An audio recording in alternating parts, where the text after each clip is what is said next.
Welcome back to the channel where ordinary coins turn into extraordinary stories. Today we are diving deep into three classic half-dollar coins from the United States: the 1974, 1977, and 1980 D. Kennedy half dollars.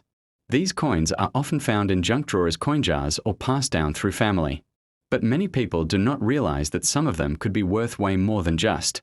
We will break down their collector value rare errors to watch for the mystery behind the rumor and the best ways to preserve and sell your finds, so buckle up and let us uncover the hidden value of these beautiful coins. Let's get started. Let us start with a little background. The Kennedy half dollar was first minted in 1964, just months after President John F. Kennedy's assassination. By 1974, the coin had already gone through major changes. The 1964 version was made of 90% silver, but by 1971, the US Mint had removed silver from regular circulation half dollars, transitioning to a copper-nickel clad composition. That means your 1974 half dollar is not silver. But do not be discouraged, because compatibility is about more than just metal content. Certain 1974 coins are extremely valuable due to mint marks, die varieties, and condition. Now let us break down the design. The obverse features a striking left-facing portrait of John F. Kennedy designed by Gilroy Roberts. The reverse, designed by Frank Gaspard, showcases the presidential seal, a heraldic eagle with a shield, arrows, and olive branch. This coin has a diameter of 30.6 mm, weighs 11.34 grams, and is made of a copper-nickel clad over a pure copper core.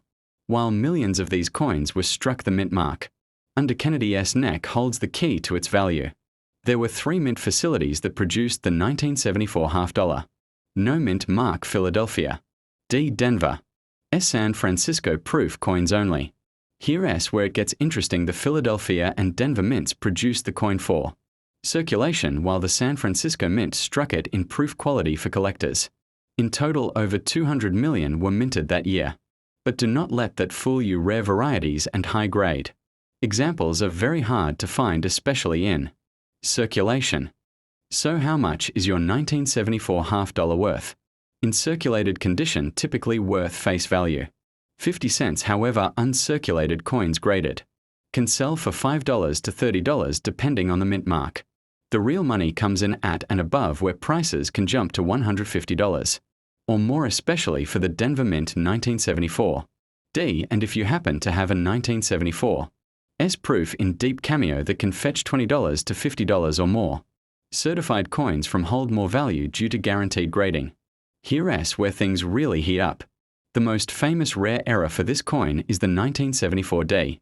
Double die obverse DDO. This coin shows noticeable doubling on the words "In God We Trust" and "Liberty" visible even without a magnifying glass. These can be worth $100 to $300 or even higher depending on grade. Other errors to watch for include off-center strikes, clipped planchets, and strike-throughs where debris interfered with the coin design. Always inspect your coins carefully. Sometimes even a small die crack can raise its value.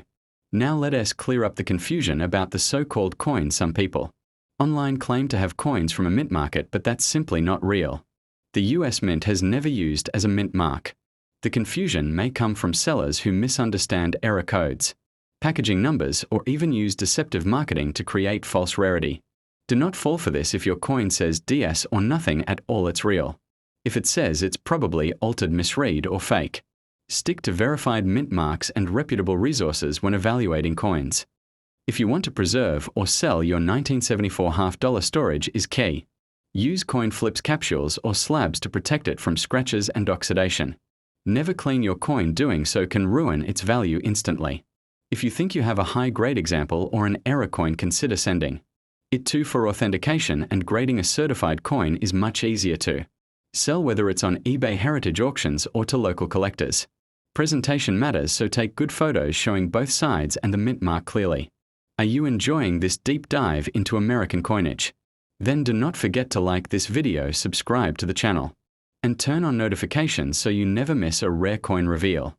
I post weekly videos on valuable coins from all over the world, and sometimes from your own pocket change.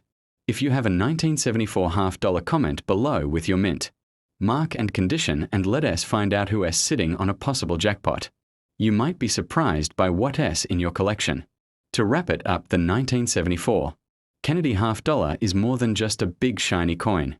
It is a piece of American history, a potential collector S item, and in rare cases, a valuable error that could be worth hundreds of dollars whether you're a seasoned collector or just starting out. This coin teaches us to pay attention to the little details, from mint marks to design flaws, and remember, not every valuable coin needs to be made of silver or gold. Sometimes copper and nickel can be just as profitable.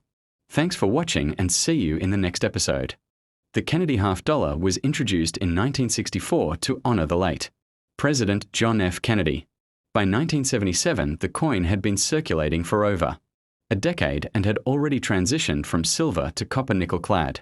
The early versions 1964 contained 90% silver, and from 1965 to 1970 they had 40% silver content. However, starting in 1971, all $50 made for circulation were fully clad, containing no silver. So while the 1977 $50 does not have intrinsic metal value, it still holds collector interest, especially in high grades and rare varieties. This coin features a classic design by Gilroy Roberts on the obverse, showing a detailed profile of President Kennedy. The reverse, created by Frank Gasparo, displays the presidential seal, an eagle with outstretched wings, arrows, and an olive branch. It weighs 11.34 grams, has a diameter of 30.6 mm, and is made of a copper core with a nickel outer layer. The 1977 Kennedy $50 was struck at two primary mints for circulation: Philadelphia no mint mark and Denver D. San Francisco S produced proof coins for collectors. Here's what you need to know about mint marks.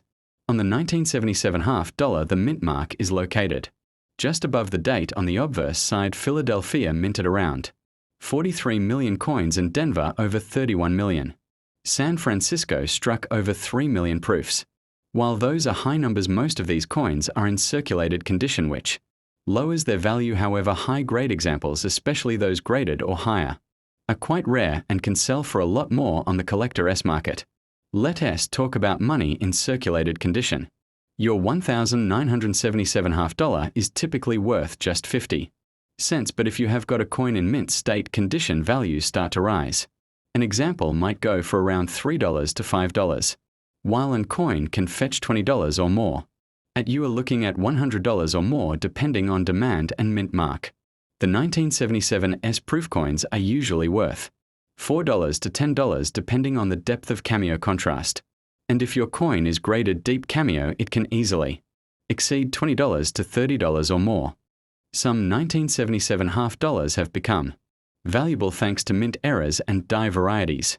Look out for double die obverses, DDO, especially in the words "I and God we trust" and "Liberty." These can sometimes sell for $50 to $200 depending on the severity of the doubling and the condition of the coin. Other valuable errors include off-center strikes, clipped planches, and die breaks. A dramatic error can turn an ordinary $50 into a collector S jackpot, so always check your coins closely with a loupe or magnifying glass. Now let's tackle a myth that has caused a lot of confusion about the idea that there is a version of the 1977 $50 some sellers online list coins as, but this is completely false. The US Mint has never assigned the number as a mint mark. The only valid marks for 1977 are D or no mark Philadelphia. If you see her on your coin, it could be a misprint, a date misread, or just a deceptive marketing trick. Do not be fooled. There is no, and these coins do not have added value due to that label. If you believe you have a valuable coin, either a high-grade mint state coin or an error, do not clean it. Cleaning a coin instantly lowers its numismatic value. Instead, store your coins in protective holders or coin flips and avoid touching the surface. If you suspect your coin is rare or high value, consider sending it to a professional grading service. Like a certified coin is much easier to sell and usually fetches higher prices in auctions or on sites like eBay, Heritage, and Great Collections. Before we wrap up, if you are enjoying this content, do not forget to hit that like button, subscribe, and ring the bell so you do not miss our next deep dive into hidden treasures in your change jar. Are you holding onto a 1977 $50? Let me know in the comments. Include your coin S mint mark and condition and try to respond with an estimated value.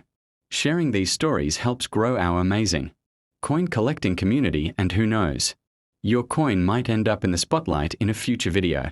To sum it all up, while the 1977 Kennedy half dollar is a common coin in terms of mintage, it holds more than just monetary value.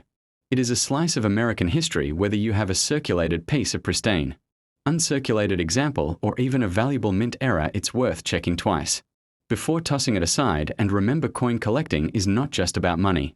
It's about the stories, the history, and the thrill of discovery. Thanks for watching, and I will see you next time with another rare coin revelation. Keep collecting, keep learning, and keep that change. Next up, the Kennedy half dollar was introduced in 1964 as a tribute to President John F. Kennedy following his assassination by 1980.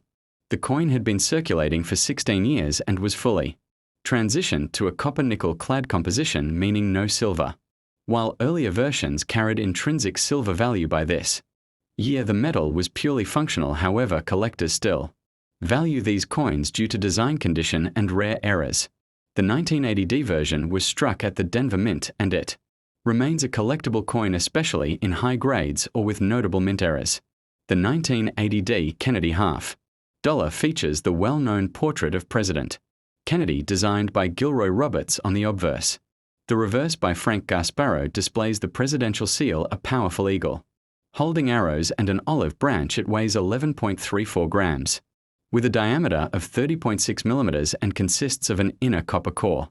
With a nickel outer layer, the D-mint mark appears just above the date on the front side, confirming it was minted in Denver, where more than 33.5 million of these coins were produced in 1980.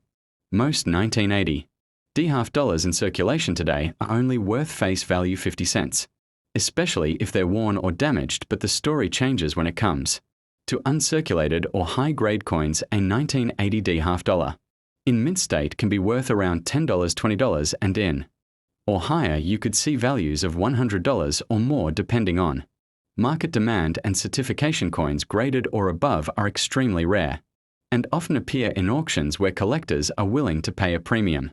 Now here's where things get exciting. Some 1980D Kennedy half dollars have sold for hundreds of dollars due to mint errors. Examples include off-center strikes, broad strikes, clipped planchets, and especially doubled die obverses DDO, where you can see slight doubling in the lettering or profile. If you notice any unusual features or design anomalies, do not overlook it. Even a subtle error can dramatically increase the value of your coin, with some errors fetching $200, $500 or more, particularly if verified and graded. Let us tackle the strange term floating around online, the half dollar. Some people claim to have a 1980 coin from the, but this is actually not real. There is no in the United States. The confusion may come from a misreading of a scratched coin, fake markings, or clickbait listings.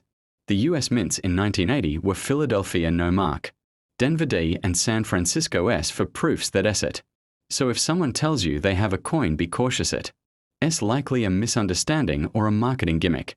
So how do you know if your coin is worth grading? Look for coins with no wear, sharp edges, full luster, and no visible contact marks. These are your best candidates. If your coin looks minty fresh, consider sending it to a third-party grading service like PCGS, Professional Coin Grading Service, or NGC, Numismatic Guarantee Company. A certified coin not only ensures authenticity but significantly boosts resale value. The grading process is not cheap, but for high-grade or rare error coins it can pay off big. If you are new to coin collecting, the 1980D Kennedy half dollar is a great starting point. It's accessible, visually appealing, and has a rich backstory tied to American history. Store your coins in non-PVC flips or acid-free coin albums and avoid cleaning them. Cleaning reduces value even if you think it improves appearance. Collectors prize natural surfaces and original condition above shine. Learn to use a loupe to examine your coins closely for die cracks, doubling, or edge errors. Those tiny details could lead to a big discovery. Now, if you have found this information helpful, it's time to take action. Smash that like button, subscribe to the channel, and ring the bell so you never miss a rare coin deep dive. Got a 1980D half dollar? Let us know in the comments, especially if yours looks uncirculated or has any weird marks, or doubling your story might help others or even get featured in a future video. Our community is growing, and your support helps us uncover and share these hidden coin gems with the world. To wrap things up, the 1980D Kennedy half Dollar may not be a silver stunner, but in high grades or with unique errors it can be surprisingly valuable, and even beyond its worth, this coin represents a pivotal period in US history, one where American coinage was evolving and collectors began paying closer attention to small details, so check your change, scan those coin jars, and never underestimate what might be hiding in plain sight. Thanks for watching, and remember, every coin has a story, and you just might be holding a rare chapter in your hand.